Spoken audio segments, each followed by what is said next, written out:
என்ன வாசனை மனமாக இருக்குங்க. அப்பா ட்ரை ஆகுது. கொஞ்சம் இடையில இதை மாதிரி கிண்டி விட்டோன்னு வச்சுங்க, கிளறி விட்டோன்னா நல்லா சூப்பராக இருக்கும். நல்லா அழுத்தி விட்டுருவோங்க. அவ்வளோதான். ரொம்ப மறுபடியும் இதை போட்டு தண்ணியை ஊற்றி இதை ஃபுல்லாக அதை காட்டாதடா. ஐயோ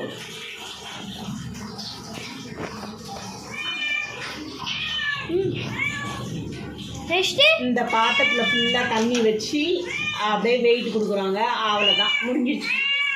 கூட தண்ணி இந்த டெக்னாலஜியா கீழே பாத்தா சூடா இருக்குல்ல. பிரியாணி ஸ்மெல்லுக்கு அது பாருங்களா சிம்பாவை. ஏய் என்னடா உனக்கு ட்ரைன் கேட்டுங்குது. 5 நிமிஷம் 5 நிமிஷம் இங்கே